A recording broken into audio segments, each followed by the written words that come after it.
Piece of shit child rapist Anthony Raimo was found dead in his prison cell just 4 days into his 8 to 21 year prison sentence. He got to prison October 4th. They found him dead October 8th. He was charged with multiple sexual assaults and batteries while he was grooming two 10 and 11-year-old girls while he lived in their home. Abuse went on for almost 6 years. Now, that's another situation. Boyfriends, girlfriends, they're not babysitters. You do not trust people alone with your kids. And look at that. Somebody put that man right with those kids. The parent failed them. The system failed them. Then this man gets sentenced to 8 to 21 years. So those little girls that he groomed for all those years know that one day he's going to come back for them. And then once again, he goes to prison. October 4th, 2024, he's found killed in his cell October 8th, 2024. This piece of shit right here.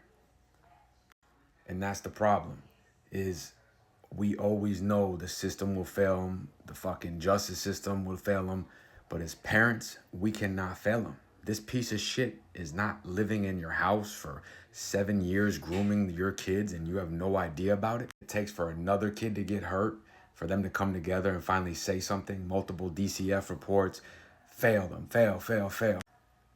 If the parents fail, it's game over.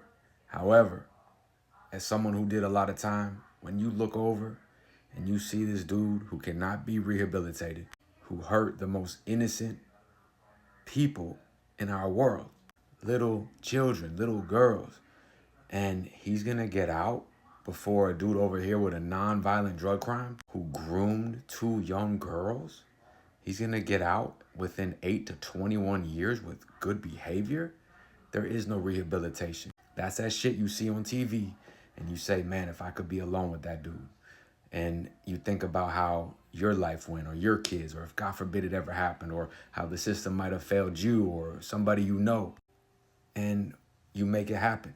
The COs make it happen. Nobody likes anybody that hurts children. All I talk about with prison, all the chaos, corruption, the riots, one common theme is leave our fucking kids alone.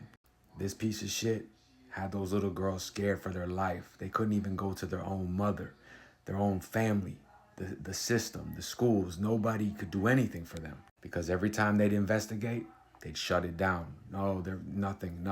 No, that's not true. Or she'd scare her own kids. And then finally, the girl is brave enough, shows what's going on 7 years later because it's happening to another girl. And she refuses for her to suffer the way she did. And this piece of shit who got over manipulating little girls, manipulating the system with help and just corruption, then only gets sentenced to maximum maybe 19 years. Well, that might be in the world they live in. But the world I live in, he got sentenced to 4 days. He had enough time to just make his bunk and take a shit, and that's it. That's the end of him. The courts will fail him. The system will fail him. The parents might fail him, which is just insane because as parents, we can never fail our children.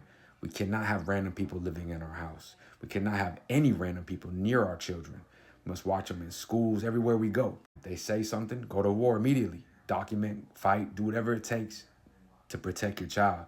But if you fail your kid, then there's only one thing left. There's gonna be somebody that grew up in the system, whose sister, family member, they were hurt, and they see this piece of shit roll in here after raping two little girls, and he's gonna get out relatively soon, and that corrections officer accidentally opens that door, and he's in that cell getting beat to death, begging for his life, stabbed, looking at two grown men, because every time one of these sex offenders, predators go to prison, they become the victims.